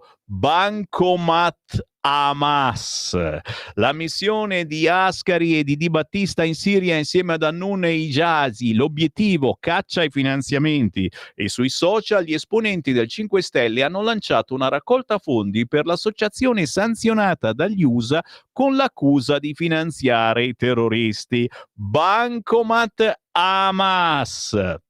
Di spalla Roberto Arditi, stop alla narrazione di Hamas che mette all'agonia Israele per annichilirci. Tommaso Manni, bufera su Italia e Israele, il sindaco rinviamola, ma il Viminale lo stoppa. Gattuso dice va giocata. Si scherza con il tempo di Osho, la flotilla fa flop, esce dal porto, c'è mare grosso e rientra, poi riparte. Ma tu che sei esperta del clima, non lo sapevi che c'era un tempo de merda? Chiede qualcuno alla Thunberg. Ancora le sfide del governo, vola l'occupazione, Meloni batte i gufi e incassa l'applauso di Renzi e Lagarde. Il vertice dell'altro mondo, l'intesa tra Putin e Modi, la diplomazia della limousine e adesso la pace. Parla indiano. Parlando di Roma, invece, la beffa della Roma a 30 km l'ora, tra buche e traffico non si arriva a 20 all'ora. Nel centro di Roma il limite di velocità sarà fissato a 30 km orari. La delibera di giunta dovrebbe avere via libera entro fine mese, ma sarà una beffa per chi guida per lavoro che tra cantieri, buche e traffico non va di più di 20. Questo ed altro quest'oggi sul quotidiano Il Tempo. Sto per aprire le linee, anzi le apro, dai, sì, allo 0292947222 per chi vuole entrare in diretta e parlare, dire il proprio pensiero attraverso telefono a Sammy Varin. Intanto però vi leggo il Corriere della Sera. Ursula, l'aereo in tilt, pista russa. Ma la notizia più, secondo me, importante in centropagina che attira l'attenzione, c'è un bellissimo pappagallo, è quello di Portobello, e c'è in prima pagina l'attore romano Fabrizio Gifuni, 59 anni, che interpreta il presentatore storico Enzo Tortora negli episodi della serie intitolata proprio Portobello. Bellocchio presenta a Venezia la serie con Gifuni protagonista. Attenzione, l'ingiustizia su Tortora, il nostro distacco a sinistra, è l'articolo di Valerio Capelli oggi sul quotidiano Il Corriere. Enzo Tortora morto di ingiustizia? Scientificamente non è stato provato, ma direi di sì. Quell'ingiustizia gli spezzò il cuore all'interno, dice Marco Bellocchio. Quei giudici non vollero riconoscere i propri errori e noi, intellettuali di sinistra, lo guardavamo con distacco, cioè facevano i fighettini, dicevano no, abbiamo altro a cui pensare, eccetera. Interessante. Valerio Capelli oggi, pagina 46 e 47 del Corriere, per parlare di questa nuova serie, la prima serie su Enzo Tortora. Tra le altre segnalazioni in prima pagina sul quotidiano Il Corriere, di spalla l'aggressione sciocca al portiere tredicenne avversario del figlio, Torino, rotti Malleolo e Zigomo, Collegno, sfida tra i ragazzi del Carmagnola del Volpiano Pianese, scoppia una rissa e il genitore di un calciatore entra in campo e picchia il portiere avversario del figlio, frattulandogli Malleolo e Zigomo. L'intervista al presidente Campana Alfano, contro di noi, De Luca, volgarità e cafoneria, disprezzo la cafoneria contro mio figlio, tuona Vincenzo De Luca, il PD si è smarrito e i cacicchi sono a Roma, ma non li vota nemmeno la loro madre. Interessante, poi qualcuno vuole anche comprargli il libro, sicuramente. Io però prima sono sul quotidiano Il Corriere, vado a pagina 14 perché ieri c'è stato Matteo Salvini nelle Marche. Da qui passano i destini del governo e Fratelli d'Italia punta al Veneto. Nel centrodestra stallo sul nome anche in campagna. Cesare Zapperi, avete sulle spalle anche i prossimi mesi del governo del paese e quindi vincere nelle Marche sarà bello e straordinario non solo per voi. Matteo Salvini parla ai 30 candidati consiglieri del suo partito, ma nell'attribuire a loro la responsabilità di tenere conto delle ricadute sull'esecutivo rende esplicito ciò che finora nessun leader della coalizione di centrodestra si era spinto a dire in pubblico, e non a caso Giorgia Meloni non è mai stata favorevole all'election day per le 6 regioni, poi diventate 7 con la Calabria al voto nelle prossime settimane. La frase del vice premier aiuta anche a capire perché le trattative per definire i candidati presidenti nelle 3 regioni più pesanti politicamente, che sono Veneto, Campania e Puglia, siano ferme al punto di partenza o quasi. L'ipotesi che nella maggioranza di governo si voglia attendere l'esito della sfida tra il governatore uscente Francesco Acquaroli, Fratelli d'Italia, e Matteo Ricci, PD, non è così astratta. Anzi, rientra perfettamente nella complicata partita a scacchi dentro la coalizione per definire gli equilibri tra i partiti. Ancora una volta è Salvini a gettare il sasso. Nelle Marche si è scelta giustamente la continuità con Acquaroli, in Calabria quella della continuità con Occhiuto di Forza Italia. Per ciò che riguarda il Veneto, la Lega con Zaia governa bene quella regione da tanto tempo e ci mettiamo a disposizione della coalizione per continuare a ben governarla anche per i prossimi 5 anni. L'incognita è rappresentata proprio dalle Marche. Se il candidato di Meloni dovesse perdere, per Fratelli d'Italia si porrebbe la necessità di avere un presidente in altra regione per via dei rapporti di forza. Il vertice di giovedì quindi ben difficilmente sarà risolutivo. I contatti proseguono, le ipotesi di candidature si affastellano, in campagna impazzano i nomi del viceministro Edmondo Cirielli, Fratelli d'Italia, del rettore della Federico II Matteo Lorito, della deputata Mara Carfagna di Noi Moderati. In Puglia invece spinge per guadagnarsi un posto al sole il sottosegretario Marcello Gemmato di Fratelli d'Italia. Resta in pista il nome del deputato azzurro Mauro Dattis. Quanto al Veneto, qui la matassa rimane ingarbugliata, anche se sembrano vinte le resistenze di Fratelli d'Italia, più a Roma che sul territorio per la verità. A lasciare alla Lega la presidenza resta sul tavolo il nodo Zaia. Sarà presente con la sua lista o con quella della Lega? E già questa è una domanda che oggi non trova una risposta, ma da quel che si capisce non la troverà fino a quando con il presidente uscente non si individuerà anche una exit strategy personale. Il ragionamento che si fa negli ambienti veneti è semplice: se è una risorsa utile a vincere con maggior distacco le elezioni, e se lo è soprattutto per la Lega, lontana dai fasti del passato, perché dia il massimo contributo, Zaia deve essere valorizzato in chiave futura, con un ruolo adeguato al suo standing. Sul fronte di centrosinistra, il caso Puglia dovrebbe trovare soluzioni venerdì, quando la segretaria del PD Schlein sarà ospite della festa dell'unità di Bisceglie. Con lei sul palco è atteso Antonio De Caro, ex sindaco di Bari, eurodeputato, candidato governatore in pectore da mesi. Il suo veto nei confronti dei predecessori Michele Emiliano e Nichi Vendola dovrebbe resistere a metà. Con il governatore uscente il PD ha costruito un'operazione politica sull'esempio di quel che è successo in Campania con Vincenzo De Luca. In questo caso niente candidatura in cambio di un incarico ponte in vista di una discesa in campo alle politiche nel 2027.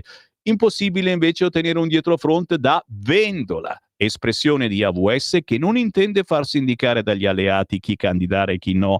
L'ex presidente comunque stasera è atteso alla festa nazionale dell'unità a Reggio Emilia per un omaggio a Pierpaolo Pasolini. De Caro dovrà fare buon viso a cattivo gioco, anche se negli ambienti Dem si fa notare che la presenza di Vendola nel nuovo consiglio regionale, al netto del suo carisma, della sua personalità, non avrebbe un gran peso negli equilibri della coalizione, se come il PD spera il candidato presidente che alle elezioni europee di un anno anno fa conquistò 500.000 preferenze, contribuirà a fare eleggere un gran numero di consiglieri con la sua partita e la sua lista. Al contrario, il peso di Michele Emiliano sarebbe maggiore e più potenzialmente condizionante. Ecco, qui vi abbiamo fatto un bel quadro delle prossime elezioni regionali.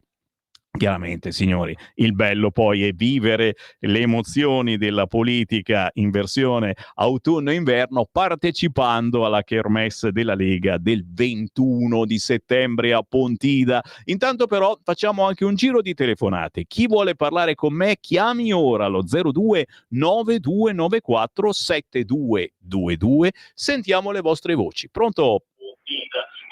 Pronto? Sono Ciao. Marco da Settimo Torinese. Ciao Marco. Ciao. Allora, avrei una domanda da farti perché io non sono riuscito a trovare una risposta. Allora, ho trovato su YouTube parecchi video in cui si insinua, io per ora uso questo termine, si insinua, che Maria De Filippi avrebbe cacciato la Elena detta Elli da una sua trasmissione perché la Elli avrebbe insultato i telespettatori in studio, gli spettatori in studio e tutti i telespettatori. Secondo te è una bufala come ritengo oppure potrebbe essere vero? Grazie Marco, un saluto, fammi godere, dimmi che è vero.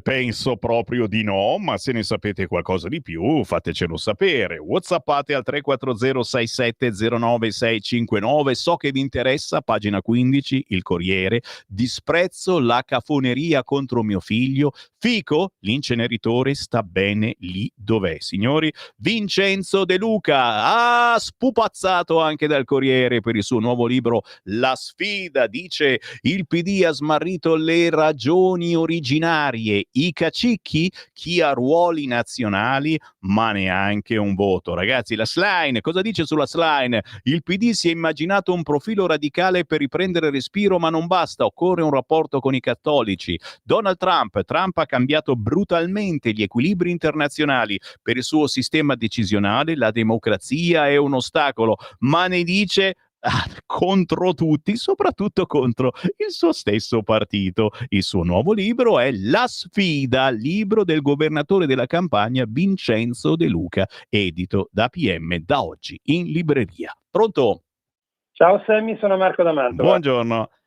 Allora, una domanda e dopo due considerazioni. Ma mi è sfuggito o stamattina non hai letto La Verità?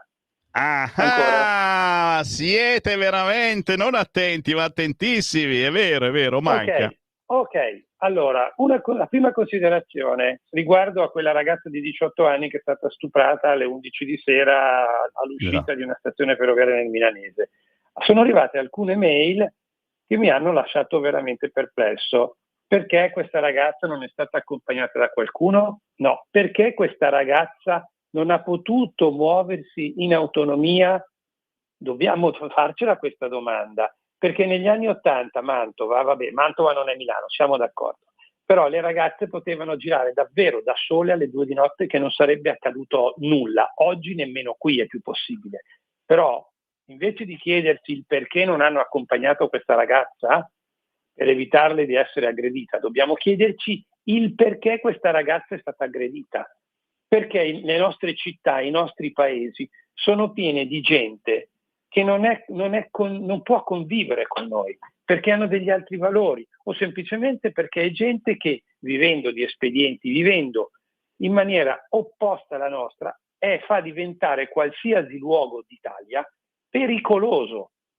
Dovremmo, come centrodestra, avere il coraggio di additare chi è stato il responsabile, chi è il responsabile di averci riempito di persone che rendono l'Italia un paese anche, non soltanto nelle grandi città, pericoloso per le donne, per gli anziani e per i disabili. La seconda considerazione, poi chiudo, domandiamoci come mai un'organizzazione che oggi guida, governa, terrorizza Gaza, che stiamo parlando di Hamas, riempita da decenni di milioni, di centinaia di milioni di dollari da organizzazioni, da istituzioni internazionali, da stati come l'Unione Europea, come gli Stati Uniti, come i paesi arabi, invece di far crescere Hamas e farlo rendere un paese, una zona dove la gente lavora, ha semplicemente stalkerizzato, ha violentato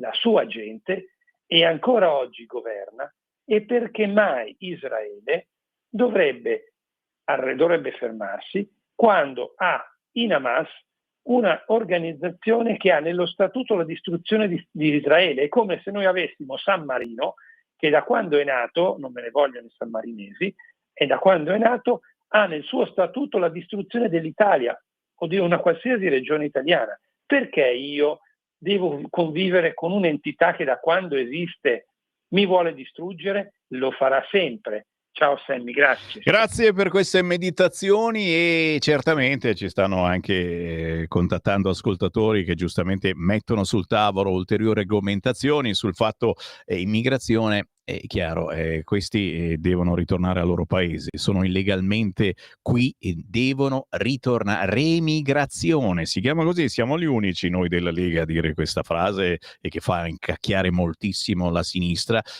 Ma ci sono i magistrati, e certo, e come fai? Non li puoi riportare nel loro paese, non li puoi portare neanche in Albania, e non si possono portare da nessuna parte perché c'hanno il raffreddore e quindi devono stare qui. Il quotidiano La Verità: la resa dei conti sulla pandemia è un problema mondiale. Trump dice voglio i dati sui vaccini Covid. Eccolo lì, Sammy Varin, bloccato nuovamente sui social perché parlo di questi argomenti. Il presidente degli Stati Uniti: le case farmaceutiche devono fornire elementi per valutare il successo dei loro prodotti. Perché si oppongono alla trasparenza? Mi aspetto risposte. Bruxelles farà lo stesso con le aziende con cui ha chiuso acquisti miliardari?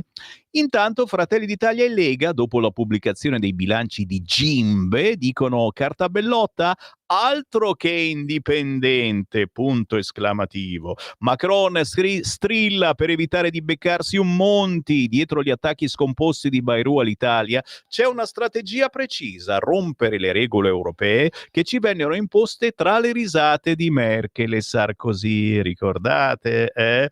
Ridevano di Berlusconi, lui era in mezzo. I numeri intanto stanno dalla nostra: occupazione record. Siamo sempre sul quotidiano La Verità. So che dice cose che ci fanno bloccare sui social, pazienza. Ricordate che abbiamo un sito internet, radiolibertà.net. Cliccando podcast potete riascoltare le nostre principali trasmissioni e magari darci anche una mano dal punto di vista finanziario schiacciando sostienici e poi abbonati. A proposito da situazioni per cui ci bloccano, Borghi della Lega e Buonguerrieri di Fratelli d'Italia, ora interrogazione su Gimbe. I due parlamentari della maggioranza porteranno in aula le rivelazioni del quotidiano La Verità. Chiaramente, se vi siete persi tutto questo, è il caso di acquistare oggi il quotidiano La Verità. Chi c'è in linea? Pronto?